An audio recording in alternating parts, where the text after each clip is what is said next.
আসসালামু আলাইকুম everyone, welcome to today's lecture. আজকের এই ভিডিওতে আমরা গ্রাফিক্যাল রিপ্রেজেন্টেশন দেখব হচ্ছে কোয়ালিটেটিভ ডাটার জন্য।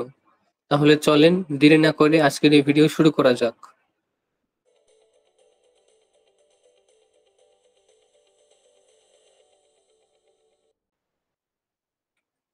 আমরা কোয়ালিটেটিভ ডাটার জন্য বার চার্ট দেখব, পাই চার্ট দেখব, টাইম সিরিজ দেখব এবং লাইন গ্রাফ দেখব। তাহলে চলেন শুরু করি।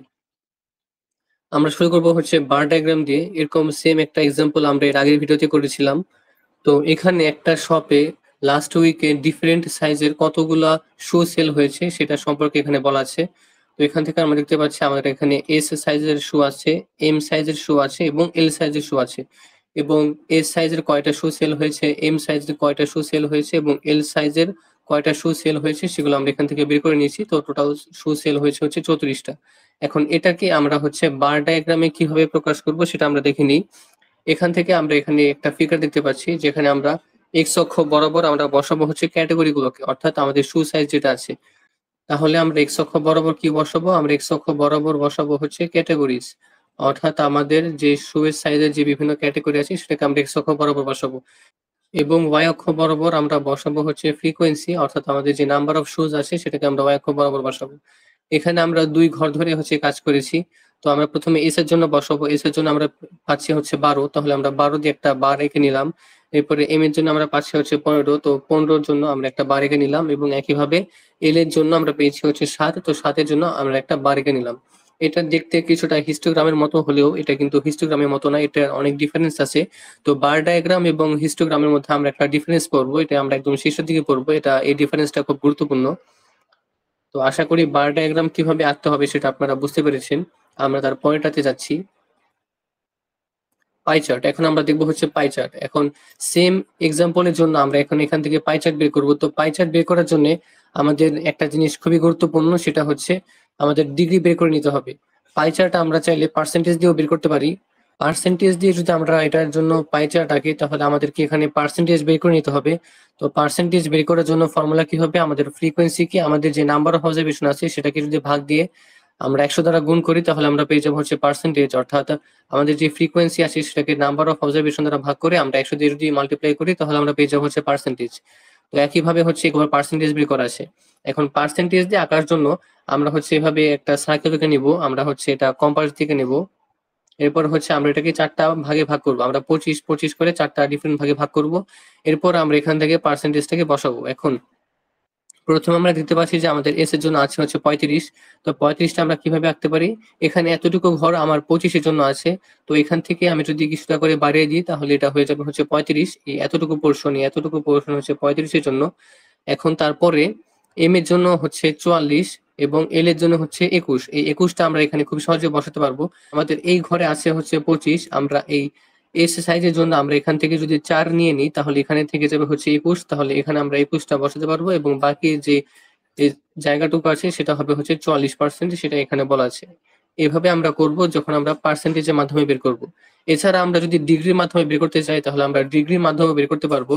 ডিগ্রির মাধ্যমে বের করার জন্য আমাদের যে ফ্রিকোয়েন্সি আছে সেটাকে আমরা নাম্বার অফ অবজারভেশন দ্বারা ভাগ করব এবং এর সাথে আমরা 360 ডিগ্রি গুণ করব, অর্থাৎ আমাদের যে ফ্রিকোয়েন্সি আছে সেটাকে নাম্বার অফ অবজারভেশন দ্বারা ভাগ করে আমরা 360 দ্বারা যদি গুণ করে দিই তাহলে আমরা এখান থেকে ডিগ্রিটা পেয়ে যাব। তাহলে এখান থেকে যদি আমরা দেখি আমাদের এস এর জন্য নাম্বার অফ শুজ হচ্ছে 12 এবং টোটাল হচ্ছে 34, তাহলে 12 ভাগ 34 ইন্টু 360 যদি আমরা দিই তাহলে আমরা দেখতে পাবো এটা আসবে হচ্ছে 127। একইভাবে আমরা বাকি দুটোর জন্য করে নিয়েছি, আমরা টোটাল পেয়ে গেছি হচ্ছে 360। এখন ডিগ্রির জন্য আমরা এটাকে কিভাবে আঁকবো, ডিগ্রির জন্য আমরা একটা সার্কেল করে নিব। সার্কেল করে নিয়ে আমরা হচ্ছে এগুলোকে চাঁদের সাহায্যে বসাবো। আমরা এই এক্স অক্ষ বরাবর হচ্ছে চাঁদাকে বসাবো, বসানোর পরে আমাদের যত ডিগ্রি প্রয়োজন আমরা তত ডিগ্রি সেখানে চাঁদের সাহায্যে এটাকে বসাতে পারবো। তাহলে পার্সেন্টেজের জন্য আমরা বের করতে পারি, ডিগ্রির জন্য আমরা বের করতে পারি। ডিগ্রির জন্য বের করতে হলে আমরা কিভাবে বের করবো, ডিগ্রির জন্য বের করতে হলে আমরা ফ্রিকোয়েন্সিকে নাম্বার অফ অবজারভেশন দ্বারা ভাগ করে এর সাথে 360 গুণ করে দিব, তাহলে আমরা ডিগ্রি পেয়ে যাব। আশা করি আপনারা বুঝতে পেরেছেন। আমরা পরের এক্সাম্পলে যাচ্ছি। পরের এক্সাম্পলে আমাদেরকে এখানে বলা আছে হচ্ছে বিভিন্ন ধরনের স্ন্যাক্স এর কথা বলা আছে, আমাদের পটেটো চিপসের কথা বলা আছে, টর্টিলা চিপসের কথা বলা আছে। এখন এখান থেকে যদি আমরা পাই চার্ট আঁকতে চাই তো এখান থেকে পাই চার্ট আঁকার জন্য আমাদের হচ্ছে এটাকে আমরা যদি পার্সেন্টেজে বের করতে চাই তাহলে আমরা বের করতে পারবো, আমরা যদি ডিগ্রিতে বের করতে চাই আমরা ডিগ্রিতে বের করতে পারবো। তো এটার জন্য যদি আমরা পাই চার্ট আঁকতে চাই আমরা এটাকে পার্সেন্টেজের মাধ্যমে আঁকতে পারবো এবং ডিগ্রির জন্য আঁকতে পারবো। পার্সেন্টেজের জন্য আঁকতে হলে আমরা 100 দ্বারা গুণ করবো এবং ডিগ্রির জন্য আঁকতে হলে আমরা 360 দ্বারা গুণ করবো।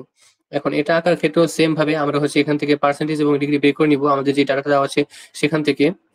তাহলে এটা আমরা কিভাবে বের করব, আমরা একটা সার্কেল এঁকে নেব।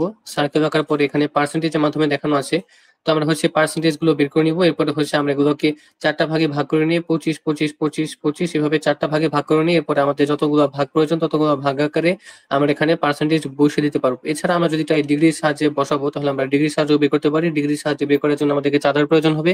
তো চাঁদার সাহায্যে আমরা এখানে মানগুলোকে ডিগ্রি অনুযায়ী বসিয়ে দিয়ে আমরা এখান থেকে আমাদের পাই চার্টটা পেয়ে যাব।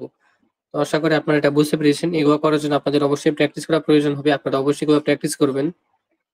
আমরা পরের স্লাইডে যাচ্ছি। এখন আমরা দেখব টাইম সিরিজ, ডাটা এবং লাইন গ্রাফ। এই জিনিসটা কি সেটা আমরা দেখে নিই। তো টাইম সিরিজের ক্ষেত্রে এখানে টাইম সিরিজের ডেফিনেশন সম্পর্কে বলা আছে। আমি যদি এটাকে সংক্ষেপে বলি, টাইমের এগেইনস্টে যে ডাটাটা সেটাই আমাদের টাইম সিরিজ ডাটা। সময়ের সাথে সাথে এই ডাটাটা পরিবর্তিত হয়। টাইম সিরিজ দিয়ে আমরা চাইলে লাইন গ্রাফ আঁকতে পারি। তাহলে লাইন গ্রাফ জিনিসটা কি, লাইন গ্রাফ যে ইনফরমেশন গুলো টাইমের এগেইনস্টে চেঞ্জ হয় সেই ডাটাকে রিপ্রেজেন্ট করার জন্য আমরা লাইন গ্রাফ ব্যবহার করে থাকি। এখন এখানে একটা ইনফরমেশন দেওয়া আছে, বিভিন্ন ইয়ারে আমাদের মেল কতজন ফিমেল কতজন সেটার একটা লিস্ট এখানে দেওয়া আছে। তো এটা অনুযায়ী আমরা এখানে বসিয়ে ফেলবো। তাহলে এখানে আমরা দেখতে পাচ্ছি আমরা এখানে পিঙ্ক কাভার ইউজ করেছে মেলের ক্ষেত্রে এবং পার্পল কাভার মেবি এটা ইউজ করেছে ফিমেলের ক্ষেত্রে। তো এটা অনুযায়ী আমরা ডাটা অনুযায়ী এটাকে এঁকে ফেলবো। আমরা এগুলোকে ডট দিয়ে এরপর আমরা এভাবে লাইন টেনে এঁকে থাকি। তো এটার ক্ষেত্রে আমরা দেখতে পাচ্ছি যে 1992 সালে যেরকম ছিল 2004 সালে সেরকম নেই, অর্থাৎ সময়ের সাথে সাথে আমাদের ডাটা পরিবর্তন হচ্ছে, অর্থাৎ সময়ের সাথে আমাদের এই ডাটাটা বাড়ছে। তো আশা করি আপনারা এটা বুঝতে পেরেছেন।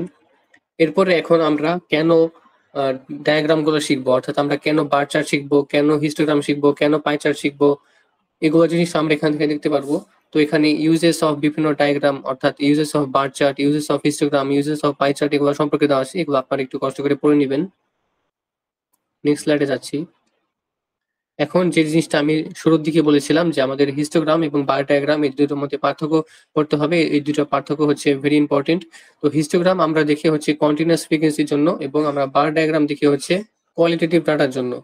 হিস্টোগ্রামের ক্ষেত্রে আমাদের যে এরিয়া আছে রেক্ট্যাঙ্গুলার সেটা ফ্রিকোয়েন্সিকে রিপ্রেজেন্ট করে এবং বার ডায়াগ্রামের ক্ষেত্রে আমাদের যে বারগুলো আছে সেগুলো ফ্রিকোয়েন্সিকে রিপ্রেজেন্ট করে। তারপরে হিস্টোগ্রাম 2 ডাইমেনশনাল ফিগার এবং বার ডায়াগ্রাম ইউনিডাইমেনশনাল ফিগার, অর্থাৎ 1 ডাইমেনশনাল ফিগার। তো এরকম বিভিন্ন পার্থক্যগুলো দেওয়া আছে, আপনারা অবশ্যই পার্থক্যটা পড়ে নেবেন। নেক্সট স্লাইডে যাচ্ছি। তো দ্যাটস অল ফর টুডে। আপনারা অবশ্যই আমাদের এই টেলিগ্রাম চ্যানেলে জয়েন হয়ে নেবেন। আজকের এই ভিডিওটা কেমন লেগেছে সেটা আপনারা অবশ্যই কমেন্ট আকারে জানাতে পারেন। ভালো লাগলে বন্ধুদের সাথে শেয়ার করতে পারেন, সাবস্ক্রাইব করতে পারেন। তাহলে দেখা হবে সবার সাথে পরবর্তী ভিডিওতে। সবাই ভালো থাকবেন।